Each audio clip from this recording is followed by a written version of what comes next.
All right, we have Cody Stamann joining us, and well, sometimes it just isn't easy getting into a fist fight, as he now has his third different opponent for this Saturday. Merab Dvalishvili couldn't compete after a pretty ferocious bout of COVID-19. Andre Ewell was scheduled to take his place, and he is now out of the fight for undisclosed reasons.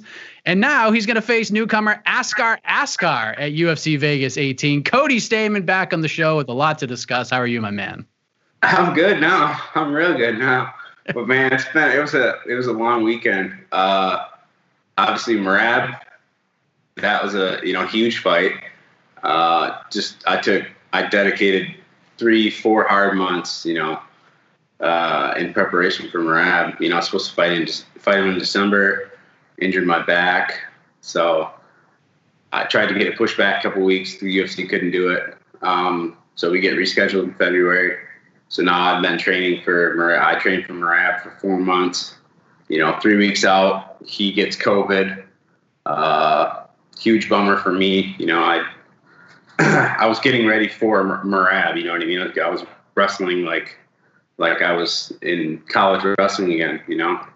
And then Andre Ewell pops up, complete game change. I go from fighting a short wrestler to a tall striker who's a southpaw. So I started getting ready for Andre Ewell, and then, obviously a week out, he gets hurt. So I'm thinking, this is hopeless. I've been training for 4 months for nothing.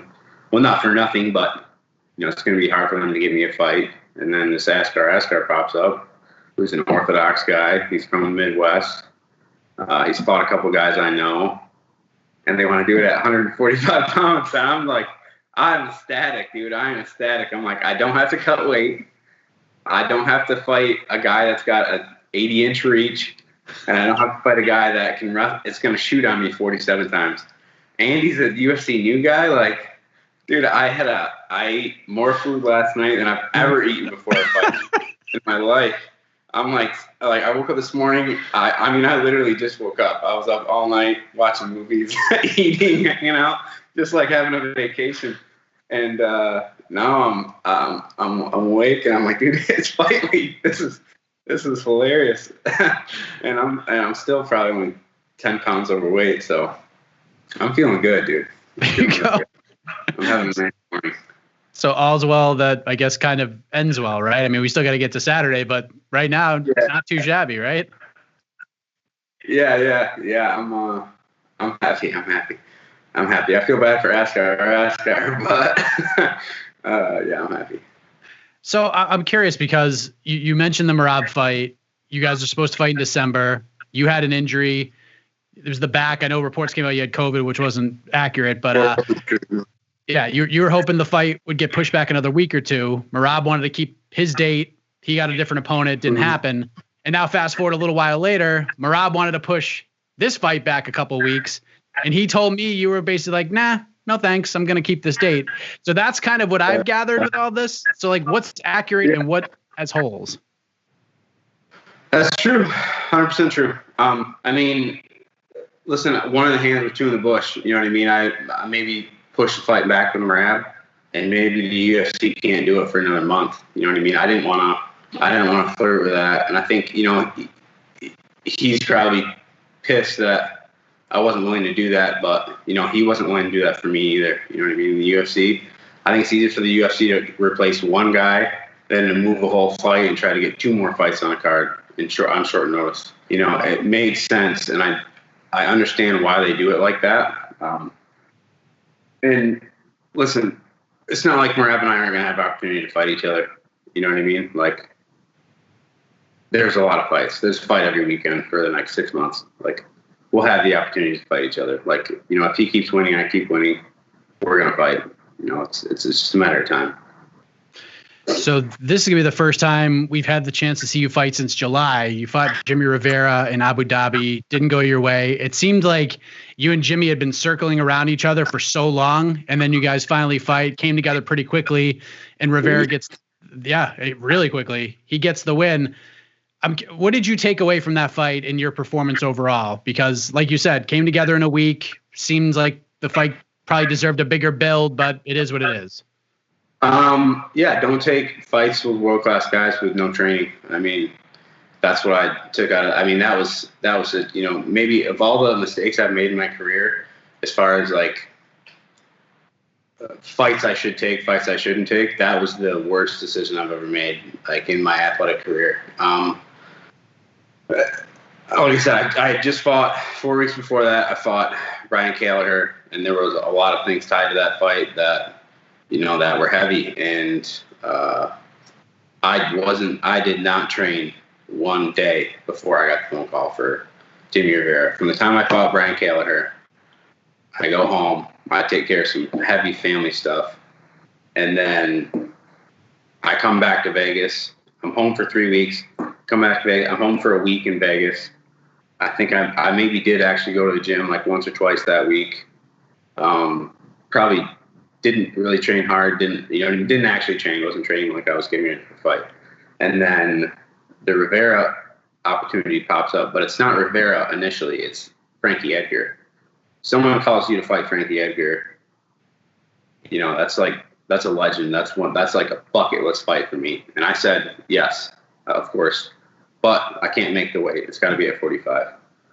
And Edgar says no. He says no. He doesn't want to do it. Well, Jimmie also said that he would fight Frankie Edgar. Frankie Edgar says no to both of us. And so we both said yes. And, I mean, I don't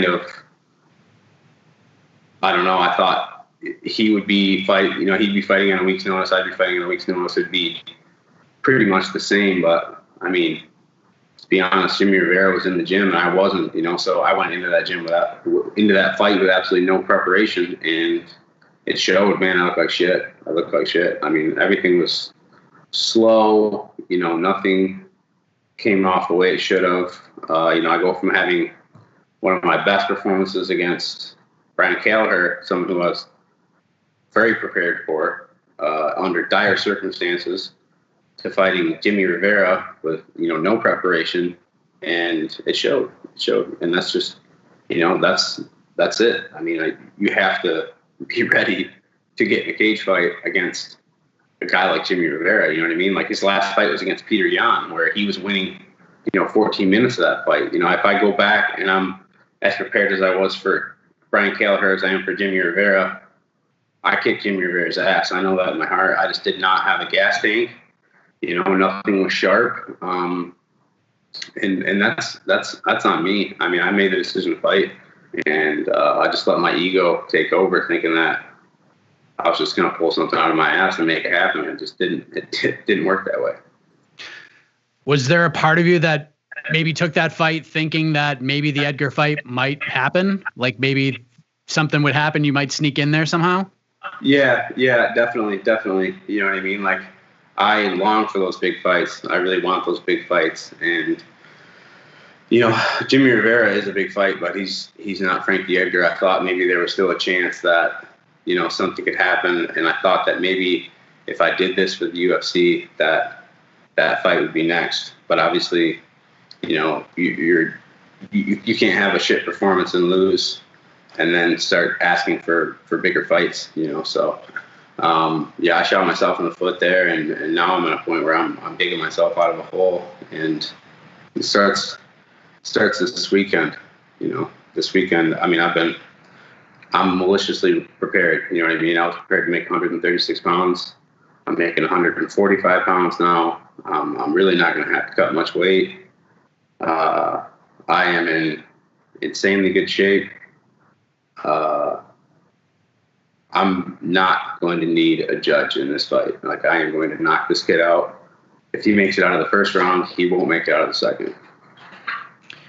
2020, like you talked about, crazy year for you, man. I mean, a lot of downs. You had some ups. The win over Kelleher was amazing. You did fight Rivera. Didn't go your way. You probably would have done that all over again. Maybe fought in August like the original plan was. But, plus you got a pandemic and the nagging injuries and such. Like, it seems like this is a year that you couldn't wait to say goodbye to, but at the same token, 2020 was probably the year that you learned and grew the most from, all in all. Like, would you feel that way as well? Oh yeah. I mean, 2020 changed me forever, and it's not the COVID pandemic. It's got nothing to do with that. It's got everything to do with the lumps I took, in my personal life and in my fighting career. I think I needed to take those lumps, though. I mean, to be the athlete I need to be moving forward, to be able to compete with the absolute best guys in the world, I needed an absolute steel mind. You know what I mean? I need to rebuild from the ground up, and there's nothing that forces you to rebuild like loss, and I lost a lot that year, and I'm a different person. I'm a different animal. I can only show people, the things that I've improved on. The level of dedication that I've had in the last 6 months is unparalleled to anything that I've ever had in the past. I'm my best right now. I mean, by far. I mean, if I could go back and fight myself from last year, I would kick the shit out of myself, because, I'm hitting on a different level, and I think everyone around me can see that. When did you find out that Andre Ewell was out of the fight? Because I spoke with Andre Thursday morning. He was all ready for it. Seemed like all systems were go. Did it happen like right around that point? Friday, maybe? Yeah. It was, it had to have been the end of last week. Yeah. End of last week. I'm still a little unclear as to why. I think it was a COVID test, but I don't know that for sure. So I don't want to speculate on what he's got going on. I wish him the best. I hope he recovers, and I appreciate that he was willing to step up on 3 weeks' notice and get in there and fight me. And maybe after this weekend, him and I can run it back, and if he wants a full training camp or he needs a little more time, him and I can fight. Because I am super appreciative that Andre Ewell is going to step up on 3 weeks' notice and fight me. At this point, you probably didn't even care who the opponent was. Like, no matter what it was, if your manager called you and said, "We found somebody," you just said, "Yes, I don't care who it is. Yes, yes, yes, yes, yes." I told him that, yeah. I was like, listen, the first guy that says yes, I don't really care. Like, yeah, I was at a point where it's like, dude, I've been training hard for a fight for 4 months. I've been dieting hard for 4 months. Just get me in there with somebody. It doesn't matter who it is. And his name came up, and I really didn't have any clue who he was. I was literally walking into a practice asking people who Andre Ewell was. And I was like, so, what am I getting into? They're like, why? And like, I'm like, I just said yes to fight him. Fighting him in 3 weeks. I don't really know who the guy is, but I think I'm fighting him. So yeah, that's kind of the point of that period. I feel like it doesn't really matter who they put across me at this point. I'm prepared. And then with Askar Askar, you said, people who have fought him on the regional scene, but other than that, did you know much about him? Like, did you actually see him fight or anything like that? Like, what is sort of, in your mind when it comes to Askar Askar, like how familiar are you with him? I'm not. I don't actually know who he is. I don't think I've ever seen him. Maybe I have. Shit, maybe I've taken a picture and signed an autograph with him. I don't know. That'd be funny. I wish. No, I don't know who he is. I know he's from Chicago. I know he's 11-1.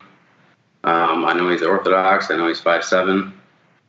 And I know he's about to get his ass kicked pretty soon. You mentioned like how different your training has been over the last 6-7 months or so, and I was going through your Instagram, not being a creep or anything, but I knew we were talking, so I was just going through and seeing it. I know you were standing next to a guy from the PI, and you said in the post, like, there's nothing fun about the conditioning you've been doing in the lead up to this fight because he's just been putting you through the ringer. So, like, what would you say from a conditioning standpoint has been different this time around working with the PI and other folks you've been working with compared to what you've done in the past? Well, I'm getting ready for Merab, and I think he's the biggest weapon he has is cardio. I think he breaks guys. I really do. I think the guy puts a pace on people that you just can't put up with. So I've been getting fresh guys. I've been doing Shark Tank rounds, wrestling. I've been doing Shark Tank rounds, sparring. Like, it's like a fresh guy on me every 2 minutes. You know what I mean? And I got to keep up with a guy that's rested constantly. And at first it was hell, you know what I mean? And I was taking a lot of lumps and I was getting my ass kicked for a couple of months. And then it was like, I just turned the corner. And now, I'm in the most incredible shape I've ever been in. But I'm telling you, it was not easy to get to where I am right now because, I obviously, to get in good shape, you got to murder yourself to get in the kind of shape I'm in now. And I did that, and I put all the work in, and man, I don't want to do that again. But I think that moving forward, that is absolutely what I have to do. You know what I mean? Like the level that I've been training at, in preparation for Merab is the level that I should have been training at in preparation for everyone. You know what I mean? Like just being able to go at a high intensity and keep the technique and keep everything sharp. You know what I mean? Like under extreme duress, always. Like that is like fighting, like knowing that I had to fight Merab literally like amped everything up for me. And they're coming off a loss, and like the goals that I have for MMA, everything has changed. You know what I mean? So for me, it was like I got into the UFC, I got thrown into the top 10, in like 6 months, and I was just kind of happy to be there. And now it's like everything's changed. And, and I'm like, I'm looking around and I'm looking at all these guys, and I'm like, dude, why can't I beat these guys in the top 10? Like there's nothing, there's not a technique gap. There's not an experience gap anymore. There's not, it's not a conditioning thing. It's not a work ethic thing. There's absolutely no reason why I can't be the best guy in the world. There's no reason. I have the accolades. You know what I mean? I have the background. Now everything. Like I have experiences meeting hard work. You know what I mean? And it's meeting opportunity now.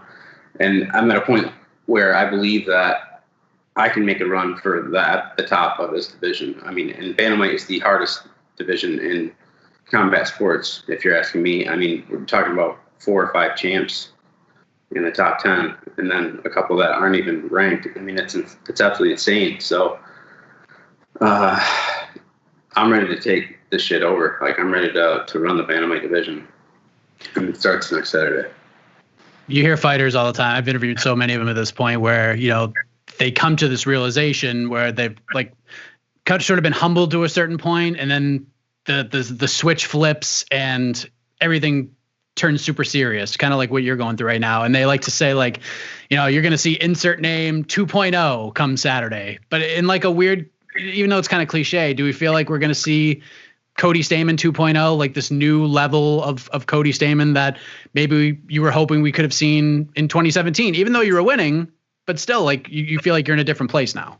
Yeah. I mean, I don't want to say Cody 2.0 because I think this is something that I've always been capable of. I mean, it's just the mentality has changed. You know what I mean? Like the realization, like you get to the UFC and there's still that level of doubt. You're like, really, can I compete with these guys? Like, can I beat the best guys in the world? Like, can I really actually do this? You know what I mean? Like, of course, you tell everyone, you're like, yeah, I'm going to be the champ. I'm going to do this. I'm going to do that. But there's still that wonder. You know what I mean? Can I get in there and fight with these guys? Well, I fought with Aljamain Sterling. I fought Brian Caraway,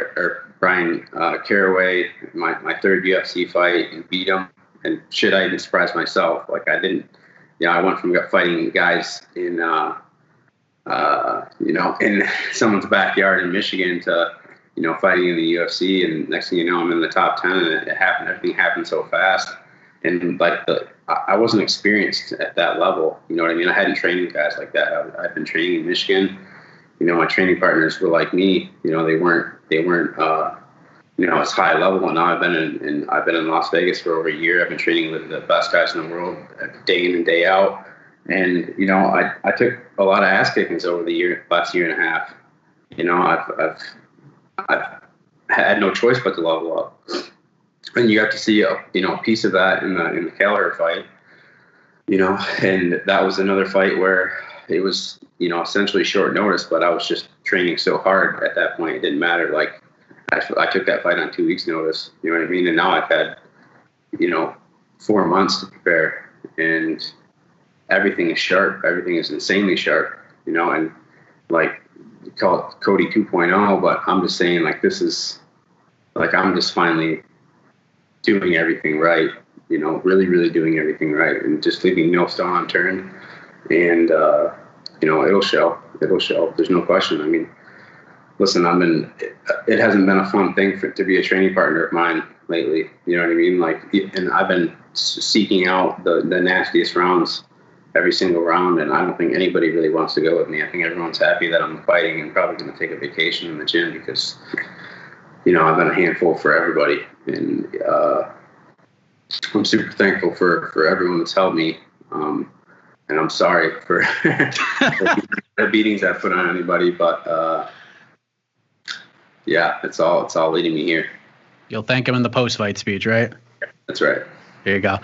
I remember hearing you talk like that reminds me of conversations I've had with Alex Hernandez in the past. And like, obviously your roads were a little different, but kind of similar in a way, because neither of you had the chance to really grow up in the UFC. I mean, I believe your second fight was with Tom Duquesnoy, who was like, if he wasn't in the top 15, he was like right outside the top 15. Then you got the Caraway fight, and then you just went up from there. Like, you didn't really even have a chance to develop. You just right into the top 15. Yeah. Alex was the same way. His third fight was with freaking Donald Cowboy Cerrone in a huge spot, and he needed to be humbled up a little bit to put him in that position. And so let me ask you this. If you could do it all over again, would you do it the same way, or would you want more of a slower burn and develop the way that most of these prospects develop in the UFC? Yeah, I think there is definitely something to developing in the UFC, getting used to fighting in the octagon, getting used to that pressure, getting used to, I mean, because it is different, you know. I mean, it's undeniably different, you know, and my skills and just my competitiveness got me there really fast. You know what I mean? But I was fighting guys that had 10 UFC fights. You know what I mean? Like Brian Caraway had like 10 or 11. Aljamain Sterling had like 10 or 11. You know, he'd already taken the lumps. These guys had already had the ups and downs. They already had the big fights. And, you know, looking back, like, I don't think I fought anybody that is truly better than me, honestly. Like, in my heart, I don't believe that I fought anybody that I can't beat. And, you know, like, I want to go back and avenge those losses, and I want to take everybody out on the way to the top, like really, really everybody. I want to seek out the absolute nastiest dudes, and it was supposed to start with Merab.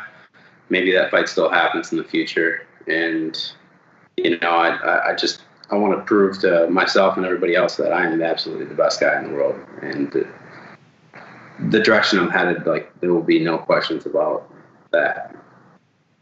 So in your mind, a win on Saturday is not enough here. Like, this needs to be a showcase performance, get that first UFC finish that's been sort of eluding you since you signed a little under 4 years ago. Like, without that, this doesn't feel like, you know, the existential, like, great night for you. Is that accurate? Yeah, obviously, you know, if Askar Askar makes it 15 minutes, he is one tough bastard. I'll say that. But I don't know. You know what I mean? Like, I go into every fight, you know, I was ready to kill Brian Kelleher when I fought him, and he is one tough bastard. I mean, my hands were swollen from hitting him so much. Yeah, I mean, obviously, I'm always aiming to finish, you know, and do I think I could finish Askar Askar? Absolutely. Yeah, I think I could finish him in the first exchange. Will I? I don't know. Maybe he's got a fucking rock head. I don't know. You know what I mean? But I'd be surprised if we went past 2 rounds. Is it different fighting a guy like this? Because, I mean, you've had short notice fights before, but this is, I don't remember you being in the UFC and having a fight with a guy that's coming in. I don't think you fought a debuting guy yet, if memory serves it correctly, but this guy's coming in with nothing to lose, really. Yeah, he's going to come out fast and furious. Does that change your approach at all? Like, do you have to be wary of those, like, first couple minutes maybe? No, bring that shit, dude. Bring that shit. Yeah, I hope he comes out fast and furious. I want him to give me everything he's got. I hope he's been in the gym. I hope he's the best version of himself he could possibly be. You know what I mean? Like, I want the most competitive guy that you know what I mean? Like, I'm preparing for a nightmare, and like, I'm ready for that, you know. So I hope he brings everything to the table. You know what I mean? I really hope that he's been in the gym and he was doing things right, and he was training like he was supposed to, because I want to fight the absolute best version of him. And it doesn't really matter, you know what I mean? Like, regardless of what he brings to the table, like, I'm gonna hurt him, and it's not gonna be a fun UFC debut for him, but he'll be a UFC fighter after Saturday night, so it's good for him. Last thing, man, Saturday you get a job to do, and you don't want to overlook anybody, but you're in a good spot right now. What will things sort of look like in your mind on February 7th and beyond? Like, what does the year of our Lord 2021 bring to one Cody Stamann? Well, I think, I'd like to be more active this year. I really want to get, 3-4 fights in. I'd like to stay in good shape after this fight. I'd like to, fight again in a few months. That's something that I haven't been able to do. Injuries, other things have held me back. I just really want to get a lot of fights. I want to string a bunch of wins together. I don't really care who they're against. Like I said, I'm willing to fight anybody. I mean, if it's my choice, you know what I mean? If they give me the mic and they're like, who do you want to fight next? I'm gonna call out Frankie Edgar. I want to fight Edgar. That's a fight I've always wanted. Will I get that fight? I don't know. I don't know if the UFC is willing to do that. If I have an absolute spectacular performance, if I do what I'm capable of, maybe I can call that shot. But we'll see. You know what I mean? We'll see what happens with him. I mean, there's so many variables, and there's so many good guys at bantamweight. I mean, there's a million fights to make. And when you're ranked, there's no easy fights. There's not fighting anybody in the UFC that's not good. And if you're in the top 15 in bantamweight, you're fighting a monster every single time. So, this is going to be a tough year, in training. But I'm ready. Bring that shit. I'm not gonna lie, Cody, you got me all jazzed up for Saturday. I can't wait to see it. Can't wait to see this new improved version. I guess the version that you always knew was inside of you, and we're gonna unleash it to the world on Saturday against Askar Askar. Appreciate the time, man. All the best to you, and enjoy another hearty meal, because now you don't have to cut to 35. So good for you. Yeah. Well, I think all the good meals are behind me. I gotta dial it in, but yeah, I mean, it shouldn't be much of a weight cut. Yeah, I'm excited. I'm just really excited. I'm excited to get back in there and handle business and go on a little run, make some money. There you go, man. Thanks for the time as always, my man. Of course.